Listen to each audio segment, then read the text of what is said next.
Hey y'all, welcome to Living in Dahlonega Unfiltered. I'm your host Tana, a local real estate agent who has seen it all, and I'm here to give you the story on what it's really like to live here in Dahlonega.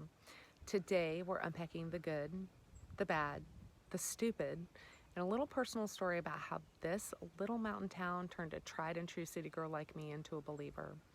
Y'all, I have helped so many people settle into this area, so if you're considering a move here, give me a call, shoot me a text, email me, and I'm pretty sure my office still has a fax machine.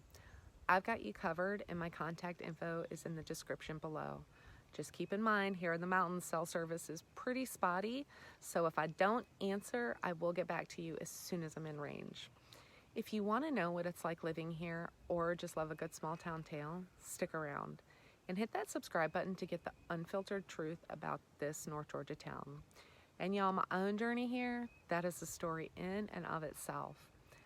Let's get started, but first I'd love to hear, have you ever made a huge move like this? Drop your story in the comments below. So when my husband and I decided to sell our home in Atlanta, we looked all over Georgia, from the mountains to the ocean. We had a long-standing debate about where we were going to finally settle. Really, the only thing we agreed on was that we wanted acreage and privacy, since at our previous home, couldn't walk out on a deck without running into the neighbors. I don't necessarily want to have a conversation in my PJs while letting the dogs out and just trying to get my first sip of that morning coffee. Or, my husband grills out all the time. He loves to cook with fire, and it seemed like every time we grilled out, we would have one of our neighbors angling for a dinner invite. I had my heart set on the coast. I wanted to live within like 20 minutes of a major city. I wanted those sandy beaches, the sea salt treatments while swimming in the ocean, and that briny breeze. And he had his heart set on, you guessed it, Dahlonega. I think he wanted the milder climate, those stunning mountain views, and all the hiking and nature that he could handle. And me, I was a city girl, glued to being within walking distance to pretty much everything. Late night takeout, and shoe shopping, of course. My version of a hike was stumbling home from the wine bar after one too many glasses with my girlfriends. So after what seemed like a marathon of debates and probably a few dramatic showdowns, don't worry, we never ended up on the news, we finally came to an agreement. We'd moved to Dahlonega, but he owed me a coastal condo so that I can still get my beach fix. And just so you know, he's still on the hook for that. So when we landed in Dahlonega, I wasn't really thrilled. Y'all, imagine me kicking and screaming, in high heels of course, being hauled off to this little rural mountain town. But here's the thing, Dahlonega really has a way of sneaking up on you. It really has that postcard-worthy charm. Think rolling hills, a tight-knit community, and that small mountain town feel that just can't be faked. It's really a haven here for nature lovers, remote workers, or anyone who just wants some peace and quiet. But here's the thing, y'all, there are some trade-offs, so grab your coffee or a glass of wine and settle in, and I'll unpack the pros and cons of calling Dahlonega home. I'll kick things off with the good stuff because Dahlonega really has just so much to brag about. Whether you're chasing peace or just want some quiet or an adventure, here's why this little mountain town just might steal your heart. First up is the scenery, y'all. This place is magazine cover level stunning. We have rolling hills, those vivid seasons, and views that will stop you in your tracks. So when we first moved here, my husband was all in from day one, and I was really just too busy missing the city lights and late night takeout tie to really notice.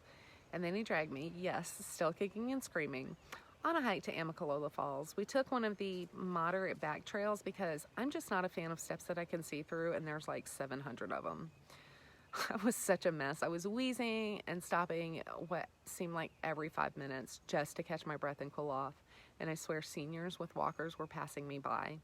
And I thought, all right, maybe I should get out more, and I definitely need to work on my cardio. So when we finally neared the top, I took yet another break, and I really blame my couch potato dog for that one. I looked up through a clearing in the trees, and the valley was laid out below with those blue ridges in the background, and it was all framed by the bright blue sky, and I thought, okay, this is really awesome. Those rolling hills and that mountain breeze, y'all, it is mountain charm on steroids. So if Instagram-worthy views are your thing, Dahlonaga's got you covered. Now we have property with mountain views, and y'all, watching the storm come in over the mountains while I have a glass of wine, it's a private show that I never get tired of and gives me so much peace.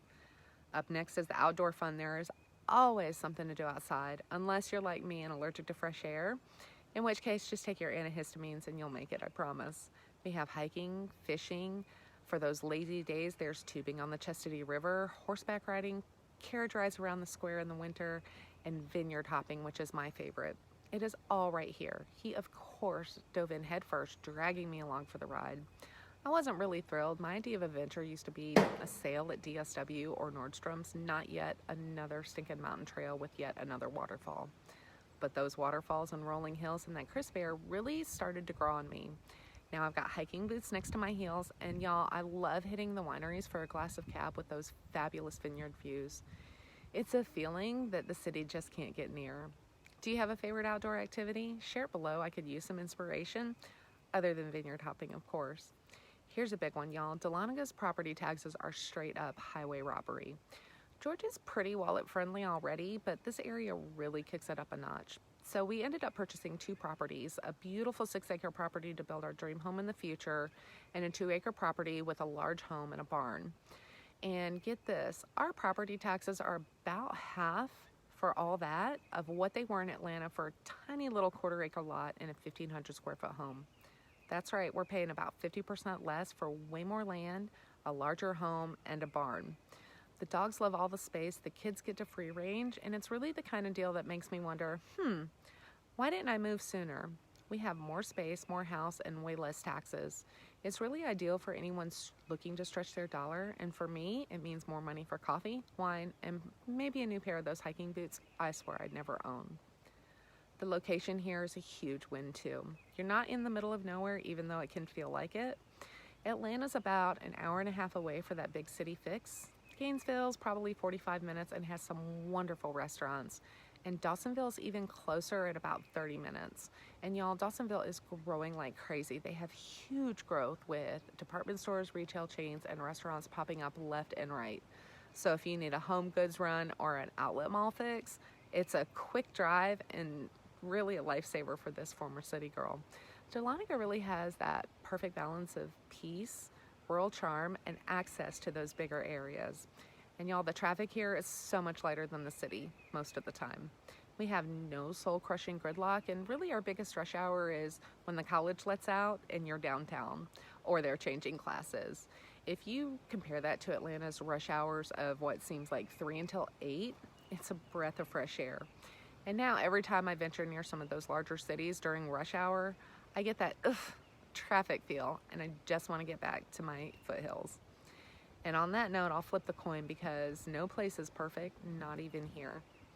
And here's the unvarnished truth about our challenges, and y'all, I felt every single one of them when we moved here a decade ago. First up is the super bizarre weekend traffic. When it's autumn or the weather's nice, tourists and festivals take over. You'll get stuck behind someone driving about 20 miles per hour in a 55, braking on every curb, slamming on the brakes, or stopping and getting out of the vehicle altogether for a photo, or to try and pet a bear. That's what fall is here like, y'all. So one beautiful fall weekend, my husband and I took our annual trip to Chattanooga for a weekend. It's normally about an hour and 45 minutes, y'all. We hit gridlock traffic for at least 20 miles on Highway 52. It's a 2-lane road where there are pumpkin farms with hay rides, Emily Falls, and Ella J's Apple Festival, which was the bane of our existence that weekend. It took us probably 2 hours to go what would be normally about 45 minutes. So we learned our lesson, and we checked for those festivals before we go about planning another road trip. And grocery runs during Gold Rush Festival, forget it. I tried it once, never again. I learned that lesson too. I learned the back roads. You'll still probably get behind that slowpoke, plan ahead, or just stay at home. And yes, you will still get behind a tractor every once in a while. What's your worst small town traffic story? Share it below because my misery loves company. And y'all, get ready to drive a lot. How far you're going really depends on where you're located. If you're in town, you're okay for the basics, but if you're further out in the county, you're looking at about 20 minutes minimum. So errands, work, for getting the milk, it can turn into a huge ordeal. So take my advice, make a list, plan those trips because those errands really add up. I used to whine and moan and groan about it all the time, but now I've got my favorite ebooks lined up, and those gorgeous views hiding behind the next curve really make those miles way more worth it. And y'all, if I forget the milk, it just sucks for us. We also have really limited shopping and grocery options. If you're used to a dozen stores with specialty everything, Dahlonega is quite the wake-up call. We have no sprawling malls or late-night takeout. We have several home improvement stores, and we just got a Publix to compete with Walmart. Yeah, those are our two grocery stores. But there's also a silver lining. I found some fantastic local places like Jumping Oak Coffee Roasters in Cleveland for wonderful coffee.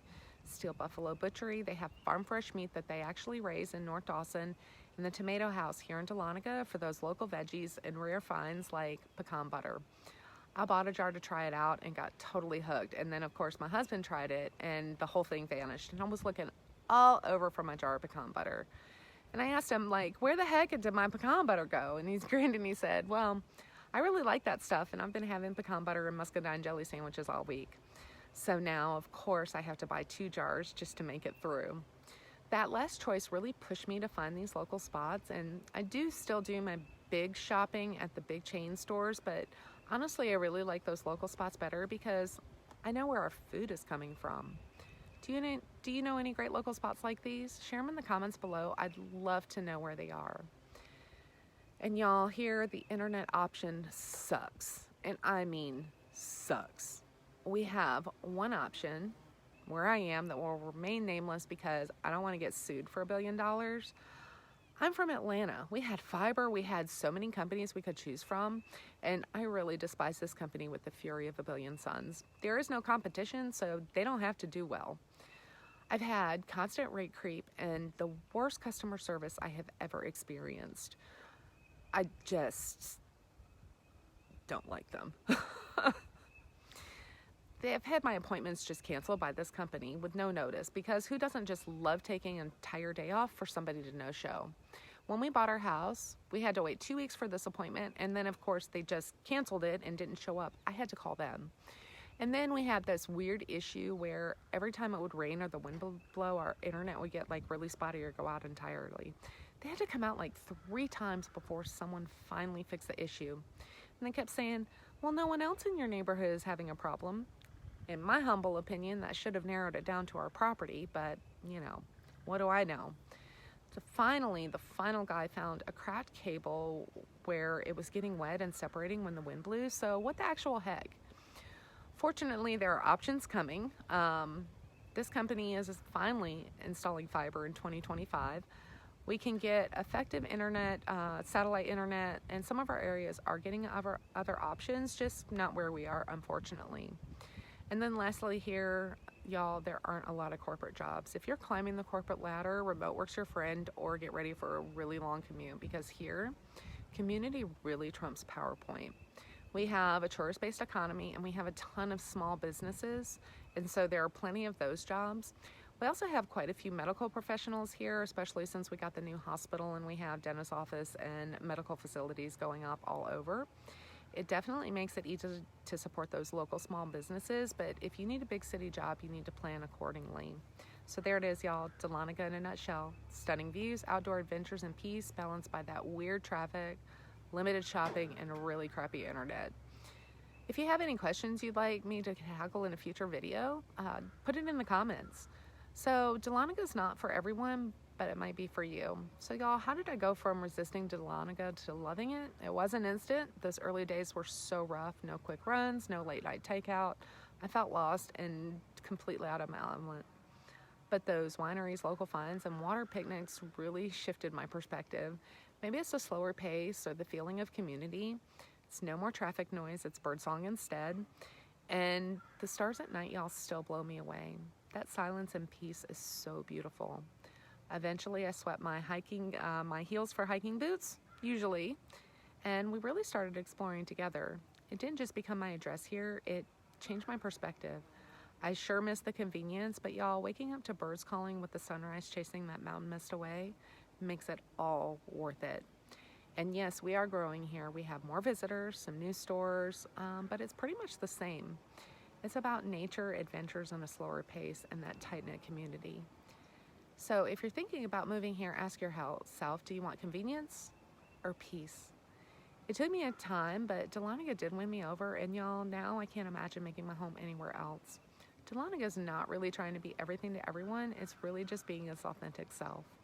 So again, if you need help finding a home in Dahlonega, whether you're envisioning a cozy cabin up near Turner's Corner, a historic downtown home, a mini farm with acreage out towards Nimbleville, or a weekend getaway in the center of our wine country, Dahlonega has the perfect place waiting for you. My contact info is in the description below. And y'all, moving here didn't change my address. It really transformed me into just a peaceful, outdoorsy person. Maybe it'll do the same for you. So until next time, y'all, keep exploring.